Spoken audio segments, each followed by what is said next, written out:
Assalamu alaikum wa rahmatullahi ta'ala wa barakatuh. So I'm going to speak to you now about the two things that Allah mentioned that distract from the remembrance of Allah: trade and distraction. Distraction, another term you can use for distraction is also entertainment. Lahu can also mean entertainment. Okay. Now, what Allah is teaching us in this ayah is that these two things in this particular incident were the main culprit. They were going through a hard time. Money was a big factor. They had to get their business trade deals done, their groceries bought, or whatever they had to do. And that became a heavy factor for them to walk away from the remembrance of Allah. But not everybody went to the caravan because they were going to do trade. Some people, when you see a bunch of people going somewhere and you see a lot of noise or lights, you're like, what's going on there? So you go also. So the second group of people went for the purpose of entertainment, or they just want to distract themselves, right? So sometimes you have a bazaar, or when you go to the mall on the weekend, right? Not everybody's in the mall shopping. Most people are just walking around without a purpose in the universe. So there's some people that are actually buying stuff, selling stuff, etc. But then a lot of it is just lahu, right? Conventions, trade shows, things like that. There's people that go and actually do business, and other people just say, hey, let's go see what's happening. There's going to be a lot of people there.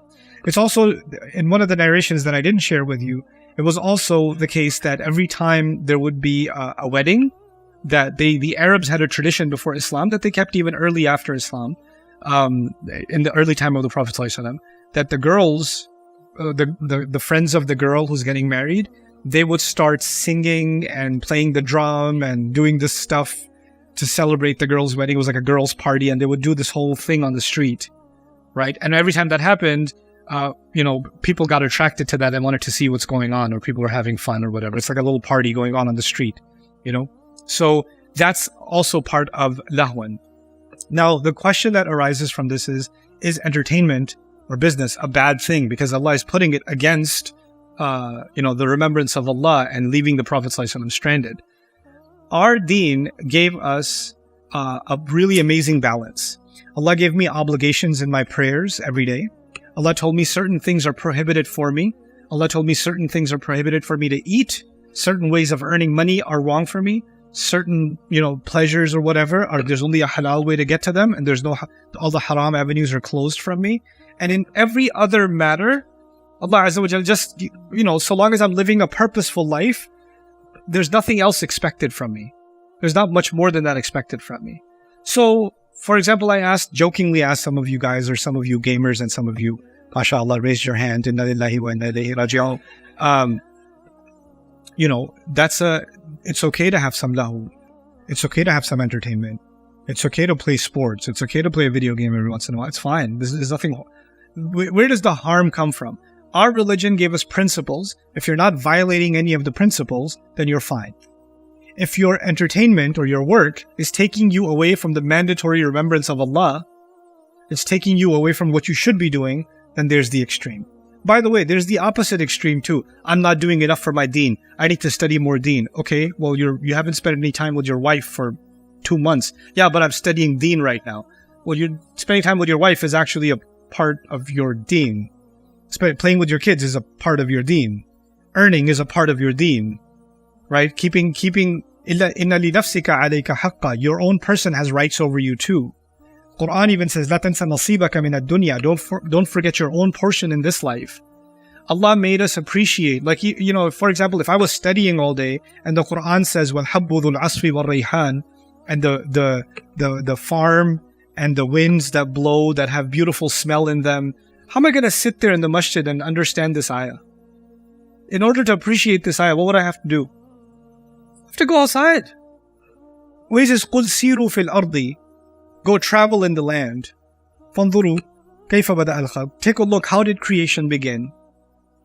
I can't do that sitting and studying or doing dhikr. I have to go. That's dhikr too. That's why the ayah, the ultimate dhikr of the week is Jumu'ah, and then Allah says, "Fantashiru fil ard." Go spread out. وَابْتَغُوا مِنْ فَضْلِ اللَّهِ وَاذْكُرُوا اللَّهَ كَثِيرًا. So there was this three-dimensional view of the dhikr of Allah. Yes, sometimes lahu, entertainment, is okay in some quantity. But the thing with these things is they easily become addictions. And when they become addictions, you go deeper and deeper and deeper and deeper in them, and you don't know when to stop. right? And at that point, it's taking you away from the remembrance of Allah. Okay, and that point, it becomes a problem. By the way, some people become workaholics, don't they? They're always thinking business. They're always thinking, oh, gotta open up the next store. They're always thinking, gotta make the more profits, or keeping track of the stock, or whatever else you're doing, Bitcoin or whatever, anything that immerses you so much that now your basic remembrance of Allah is going away. Your obligations to family are going away. You're not even, your connection to the Quran is disappearing. Then this is where you have to draw a line. So Allah mentioned these two things because these two things are actually so dangerous, so powerful, tijara and lahu, that they can even take someone away from the Prophet standing there. They're that powerful. So don't underestimate them. Deal with these. We have to do business. Entertainment at some level and distraction at some level is a necessity in life, but make sure you understand you're dealing with something that can easily go out of balance, that can easily become very powerful and start replacing the remembrance of Allah. Notice also something, a final quick observation, two observations about the use of these two words in this ayah. Allah mentioned them twice. وَإِذَا رَأَوْا تِجَارَةً أَوْ لَهْوًا انْفَضُّوا إِلَيْهَا. First interesting thing is Allah said إِلَيْهَا. Even though there's two things, it would be إِلَيْهِمَا. But He said إِلَيْهَا, just one. And the ha is referring back to tijara. And some said, because they're all fused together. Another rhetorical purpose of this could be that the lahu, the distraction, is actually emanating from the tijara. In other words, let me put this to you another way. It could be that you're making good money, and because you're making money, now you can afford a PS5. And now you can download the newest game.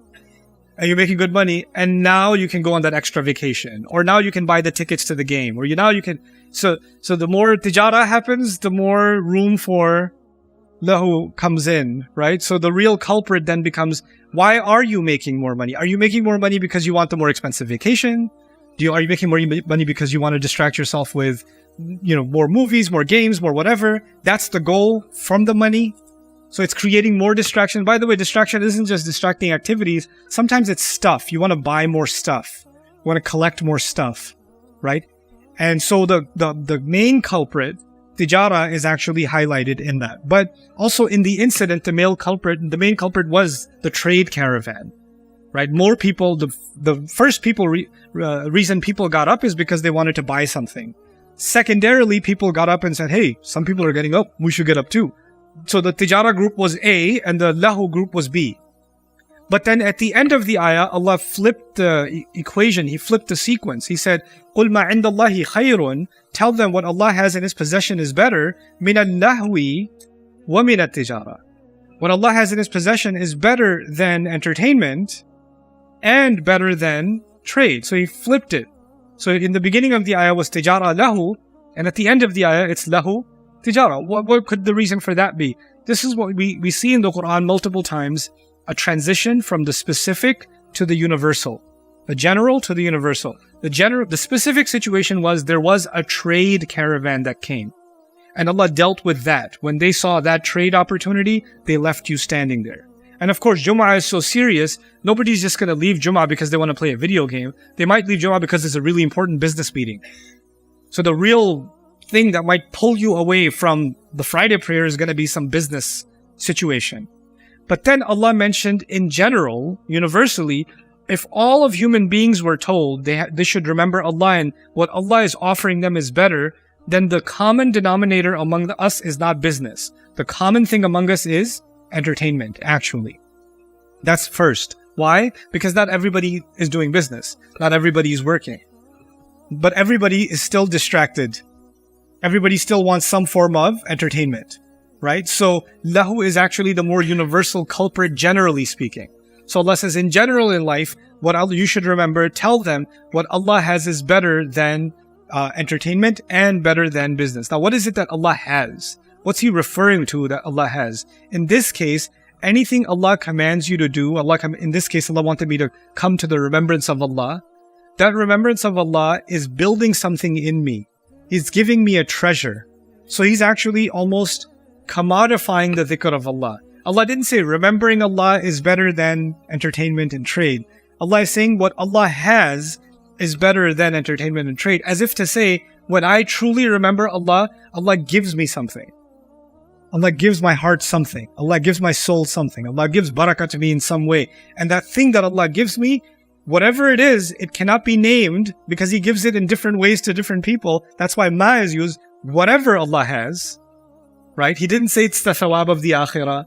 He didn't say it's a new job that Allah will get you. He didn't say it's a sickness that Allah will remove from your life. He didn't specify it, but it's something that Allah has. And the only way for you to get it is by the dhikr of Allah. And if you can get that, then you will realize that that is better than entertainment, and that's better than trade. And Allah is the best of ar-raziqeen. I'll tell you quickly about the word rizq. Really cool. That's a creepy photo, but still, it helps us understand what rizq is. It's a bird feeding its child. They get the worm, the bug, or whatever, and they put it, most birds, they put it in the mouth of their child, or they actually stick it all the way into the throat of their child and then let go. That's how they feed their young. And now, let me tell you why I'm using this picture. مَا يَصِلُ إِلَى الْجَوْفِ وَيُتَعَذَّى بِهِ. Rizq in Arabic means whatever reaches the belly and whatever nurtures you, whatever nourishes you. You can eat something and throw it up, it's not rizq.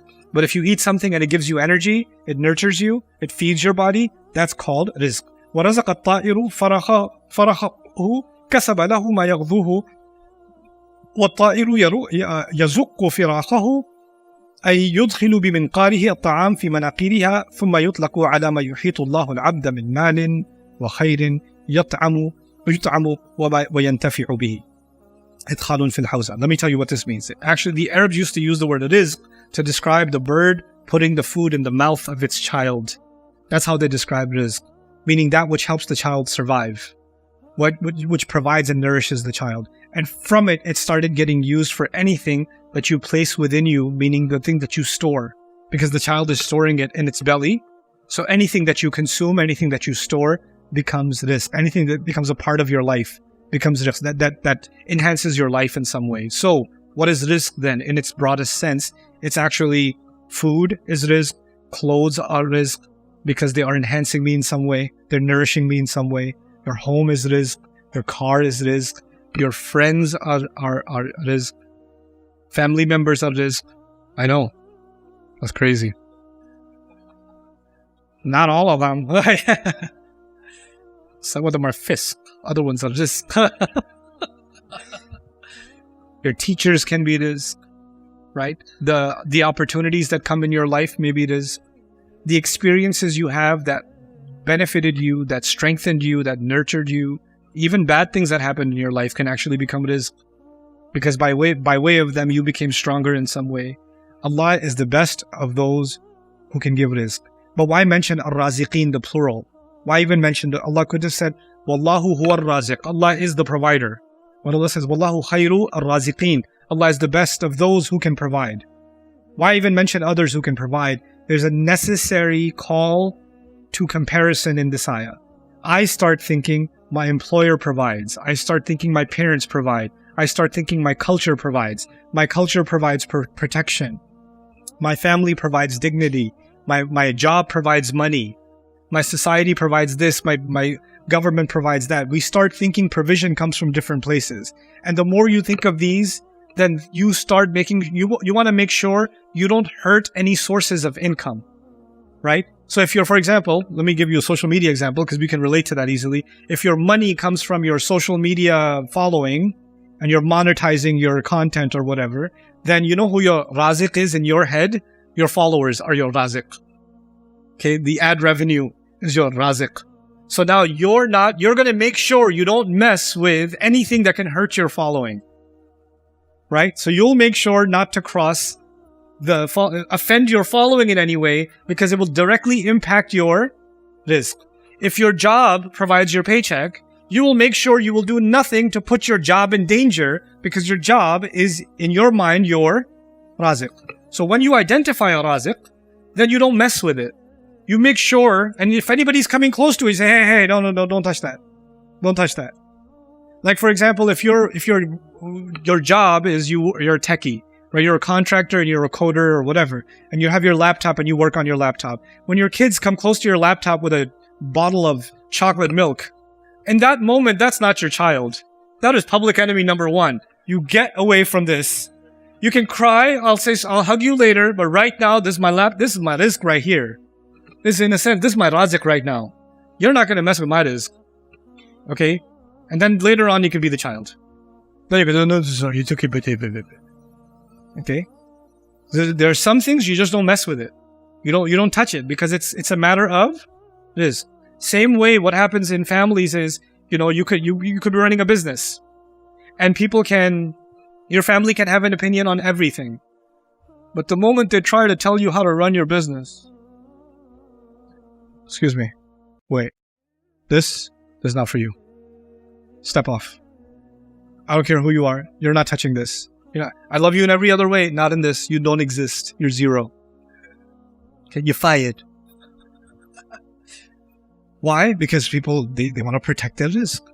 If you have that mentality, this is a very easily understandable phenomenon. Right?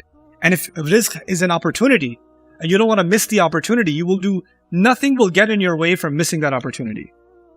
If you have a job interview, and you have to get to that job interview, it's starting at 9 a.m., and you have to leave your house at 8 a.m., and then your sister calls, your mother calls, your friend calls and says, I want to talk to you about my feelings right now.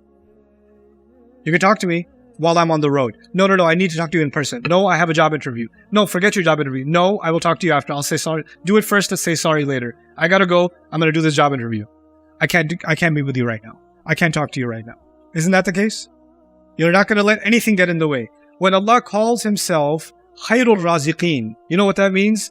If Allah is my provider, just like if anything else I think is my provider, nothing gets in the way. Nothing gets in the way. Then if Allah is my provider and He says, what I have is better than anything else, you know what that means? That means messing with Jumu'ah is messing with my raziq. If I mess with Jumu'ah, I'm messing with my raziq. If I'm messing with the dhikr of Allah, I'm messing with my raziq. I'm messing up my own rizq by compromising the remembrance of Allah. What a way to end the surah. Wallahu khairul raziqeen. Allah, everything in the skies and the earth, when we started the surah, everything in the skies and the earth is doing tasbih of Allah. And by the way, everything is being provided for by Allah. And the only ones who don't do tasbih of Allah are human beings, the way they should. And now Allah says, by the way, I'm providing you, but if you really want me to provide you, you better get in line with the rest of the universe. You better do your version of this. What tasbih is expected from you. The tasbih expected from the sun is constant, never-ending tasbih. The tasbih expected from the moon is constant, never-ending tasbih. The tasbih expected from you is on particular times. Very little is being asked of you. And of those tasbihat, the biggest tasbih of the week is the Friday prayer. Don't mess with it. Wallahu khairul raziqeen. This is just some speech you're attending. So this is how Allah Azza wa Jal ties the lessons of this surah together. So now I'm going to share with you what we learned in this section 3. I walked you through the structure of section 1 and section 2. So we're the final section, section 3, right? So we see إِذَا نُودِيَ لِلصَّلَاةِ مِنْ يَوْمِ الْجُمُعَةِ فَاسْعَوْا إِلَى ذِكْرِ اللَّهِ وَذَرُوا الْبَيْعَ. When the call is made for Friday prayer, rush to the remembrance of Allah and leave the sale. We covered that. Then ذَلِكُمْ خَيْرٌ لَكُمْ إِن كُنْتُمْ تَعْلَمُونَ. That is better for you if you actually know.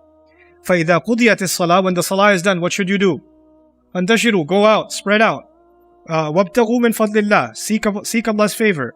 وَاذْكُرُوا اللَّهَ كَثِيرًا. Remember Allah a lot. And if you can do these things, what's going to happen? لَعَلَّكُمْ تُفْلِحُونَ. So that you may succeed. That's the formula Allah gave. Then He says, وَإِذَا رَأَوْا تِجَارَةً أَوْ لَهْوًا انْفَضُّوا إِلَيْهَا وَتَرَكُوكَ قَائِمًا. When they saw trade and distraction, they ran off to it. They broke off from the Friday prayer, and they left you standing, leaving you standing. قُلْ مَا عِنْدَ اللَّهِ خَيْرٌ مِنَ اللَّهْوِ وَمِنَ التِّجَارَةِ. Tell them what Allah has is better than distraction and better than trade. وَاللَّهُ خَيْرُ الرَّازِقِينَ. And Allah is the best provider. This is the final section of the surah. Let's go through that again. When the call is made, leave and rush to the remembrance of Allah.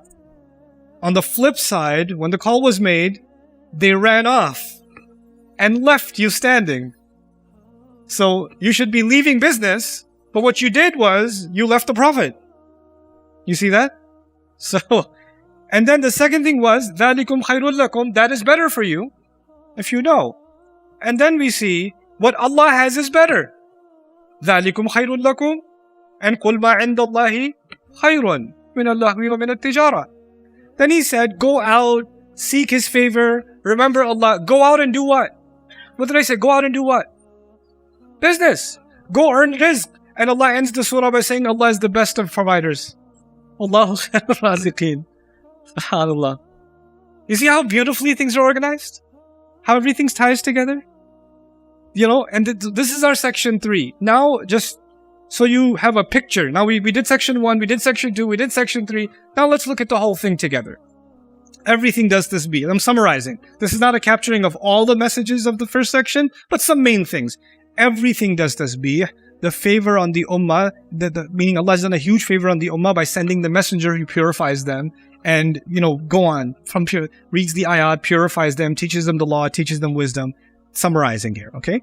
Then, we should learn from the example of those who failed their book. What am I talking about here? Banu Israel, right? That was the middle section. And then the final section was, don't take the Friday remembrance lightly. Don't allow anything to abandon your messenger. Isn't it? Now notice in the first section was tasbih, and in the last section there's dhikr. What's one of the best forms of dhikr? Tasbih. And then the first section said the messenger has done you a huge favor. Allah has done you a huge favor by sending you a messenger. So you shouldn't be the ones to leave your messenger standing in the last section. You see the connection between those two? And then in the middle is the example of those who failed their book. So even the surah as a whole kind of forms a symmetrical kind of structure. Okay? So this brings me to the end of what I wanted to share with you in terms of the lessons from Surah Al-Jumu'ah.